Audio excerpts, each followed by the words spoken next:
In this video, I'm talking to Theo from Full Spectrum Digital. Theo's an expert in web design and also search engine marketing. And today he's going to share his biggest tips on how you guys can rank higher in Google and get found by more customers. Make sure you stick around to the end of the video because that's when Theo's going to give his most valuable tips. So let's get into it.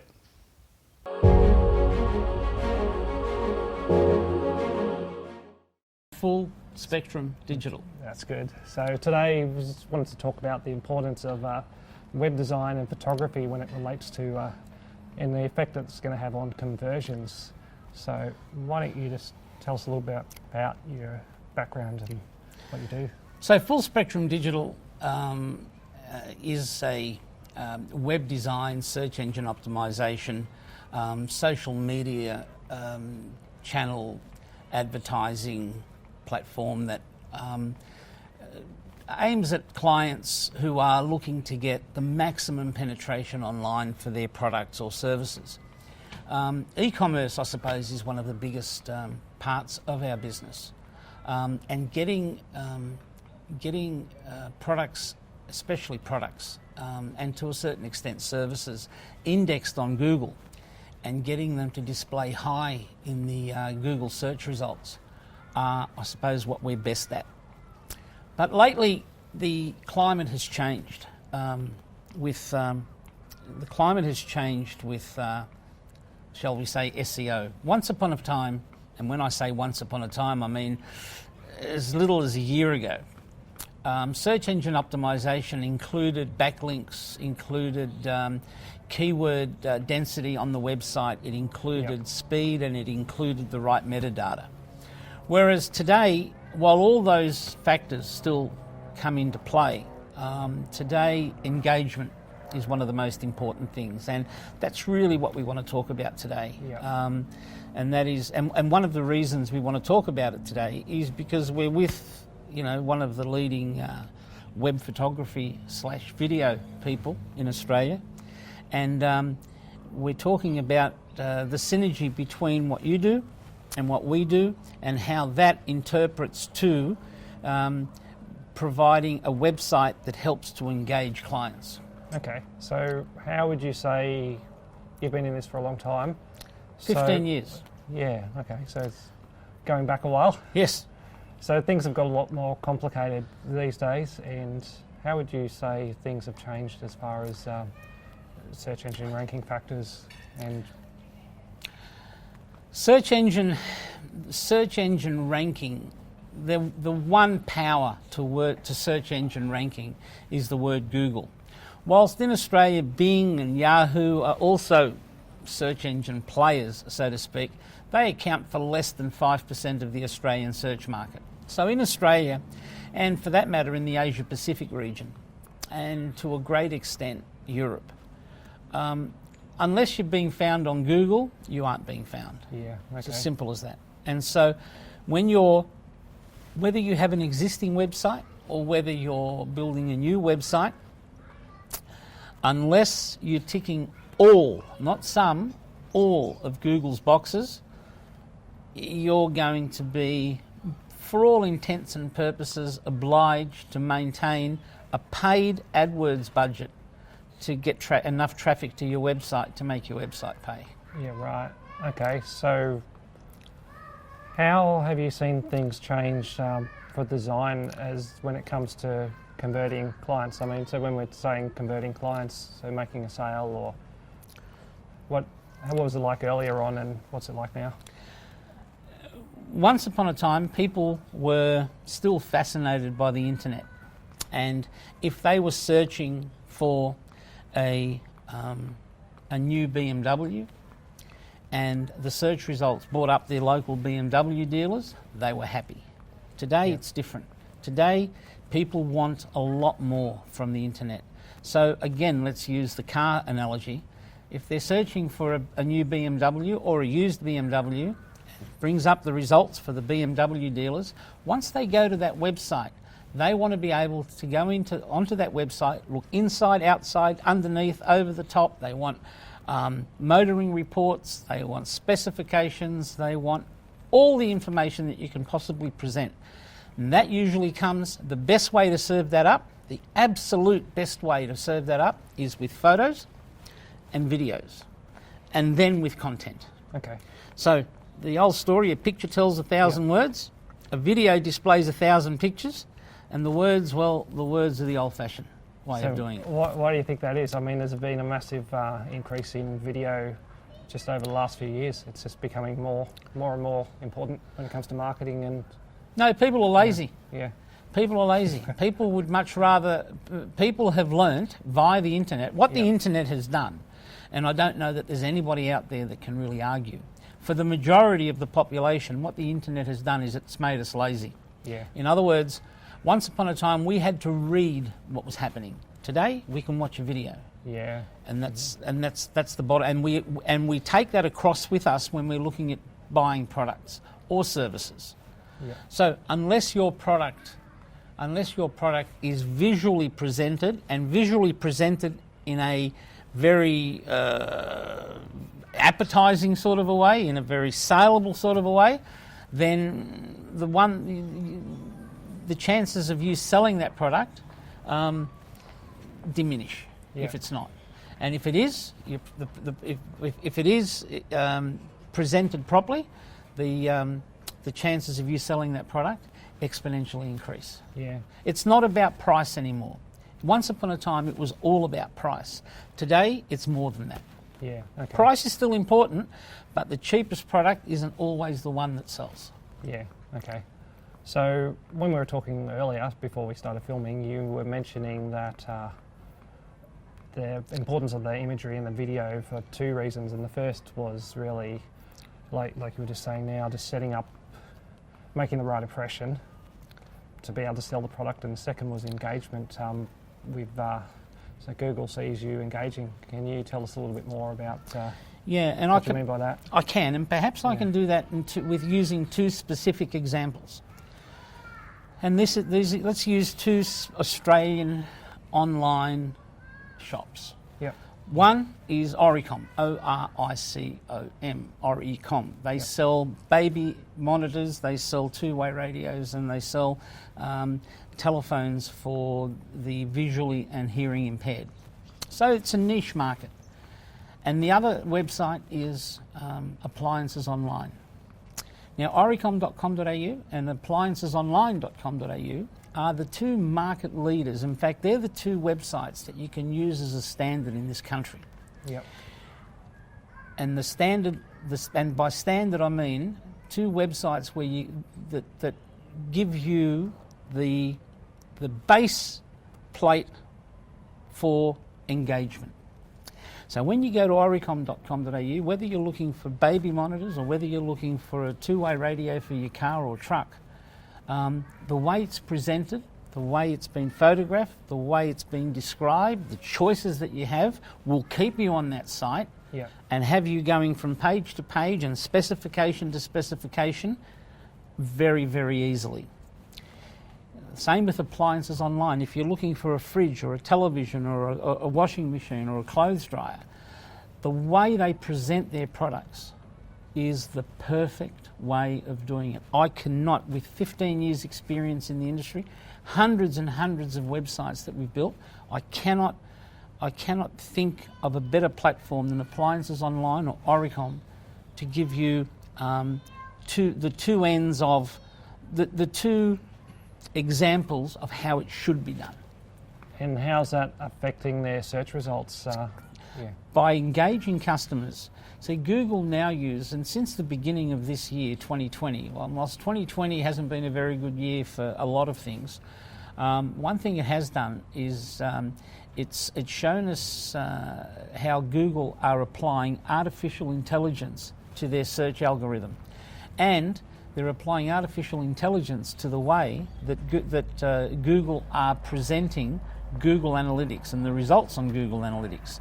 So now when you visit a website, the whole time that you're on this website, Google are scanning what you are doing. And this intelligent robot is seeing if you're looking at videos, if you're looking at a slideshow of a particular product, if you're writing an inquiry to the seller, if you're actually buying the product online. So everything that you do while you're on that website is being recorded and statistically recorded by Google. And depending on what you do on that website, in other words, the level of engagement on that website will depend what sort of ranking that client or that website is going to get on the Google search engine. Yeah, okay. So engagement is today the magic word. Yeah. And the days where you could just have a photo, a description, do you want it or don't you? Yeah, they're still around, but you're going to get completely outranked by a website that encourages you to do more on the website than just look at one photo or price and buy now. Yeah, and there's a lot more competition these days than there ever was. There's a lot more competition. And the secret is, and it's not a secret, it's common sense. You've got to get good photos. You've got to get good videos. You've got to have good content. And your website's got to be fast. Yeah. Now, a huge telling factor of SEO is speed. Nobody likes a slow website, especially Google. They hate slow websites.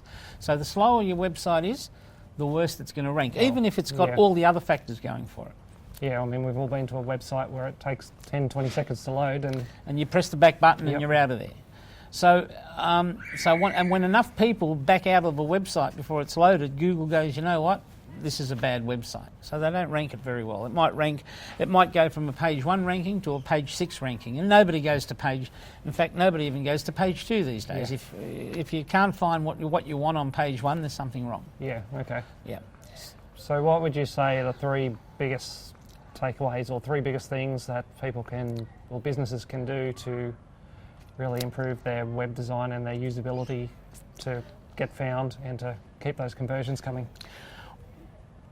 The 3 biggest things businesses can do is, firstly, look at what their competition's doing. If whatever it is that you're selling, if you're number 1 on page 1 of Google, chances are you're doing it right. Yeah. Okay. If you're not, then have a look at what the person who is number 1 on page 1 is doing. And that'll tell you a bit of a story. If you can't decode what the person at number 1 is doing, then you talk to somebody like us, and then we'll tell you what they're doing and what you're not doing. So when you're looking at these, at the top ranking position, what are you looking for when you're looking at their website? Are you looking for a combination of... Yeah, you're looking at speed, and you're looking at what these people are doing to engage you on their website. What the content is. Correct. What the photos are. What about the structure of the site? Structure of the site is often hard to analyse, because if it's done properly, it will be hard to analyse, but it's got to navigate properly. Yeah.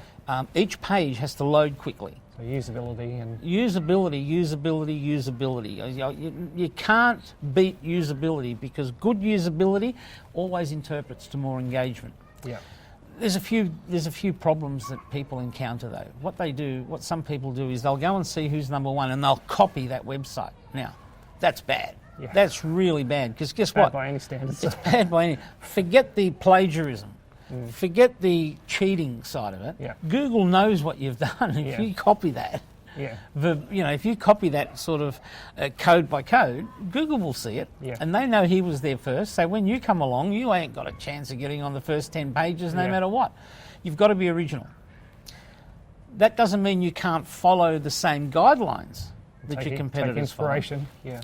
But another big mistake people make is they copy other people's photos. Yep. Now, what people don't realise is that, for example, face recognition technology has been around now for many, many years. Well, Google apply that to photo recognition. So, if I've got a photo of a silver BMW, if I've got a photo of a whatever it is that I'm selling, and then you come and copy that photo, because you're also selling a silver BMW, or you're also selling a baby monitor, or you're also selling a two-way radio or whatever, or a fridge or whatever it is.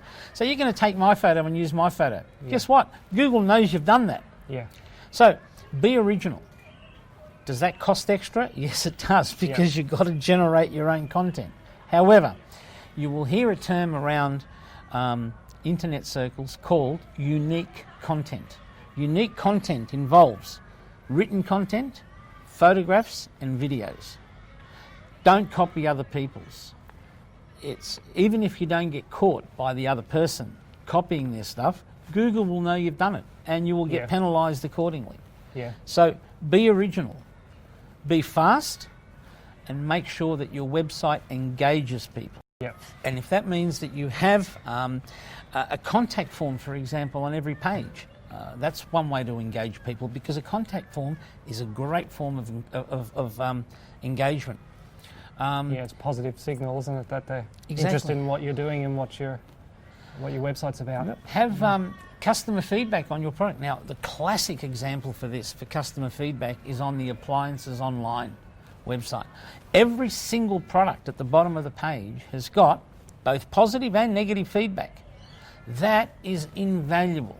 Yeah. It's invaluable because it's the seller saying, you know what, some people love this product and other people hate it. Yeah. But there it is in its raw form. You make your own mind up, and this is what people are saying about it. And if you do get negative feedback, don't attack the person who's doing it, which I see all the time. Yeah, it doesn't look good for the seller. Don't attack the person. If somebody says, look, I've had a really bad experience with this fridge or whatever, then come back to the person and go, okay, look, we're really sorry to hear that you've had a bad experience with the fridge. Tell us what's wrong. We'll send somebody out to have a look at it for you, because it might just be a very simple fault. Well, it makes them look better that they're looking after their customers as well. If they can be civil and be nice and just offer excellent customer service. It's amazing how many times I see sellers attacking people who leave negative feedback, and I personally would never buy off that seller. No, never. Because I believe that as a consumer, I have a right to critique something I've just paid money for, whether I've paid $2 for it or $20,000 for it. I paid my money for it, and if it didn't do, and if I'm not happy with it, I have the right to say something about it. You're trying to take that right off me.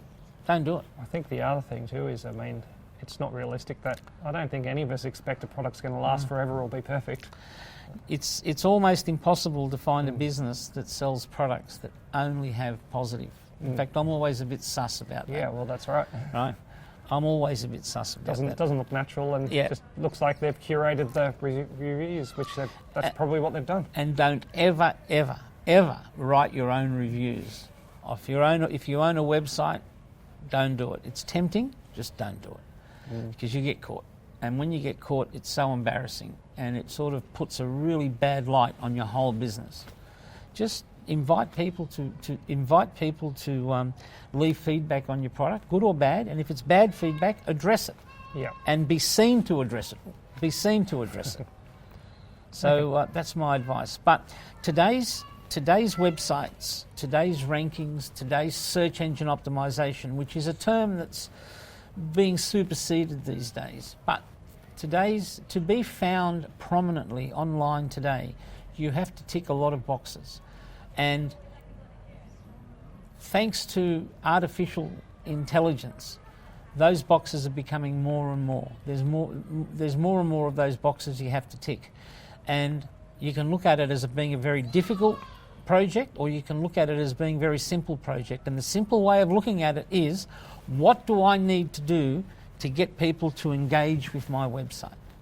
Yeah. Is it enough just to have a Longines watch and a photo of it, and that's it?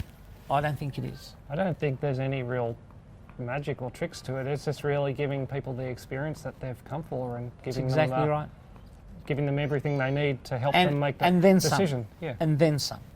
The more you can help people, and it's like when you go into a shop, the person behind the counter says, "Yeah, what do you want?" Well, unless you really want it, you're out of there. But if the person behind the counter is prepared to give you his or her time, their expertise, and answer your questions, not only will you probably buy the product, but even if that product's available down the street a bit cheaper, you'll still buy it off the person that gives you the service.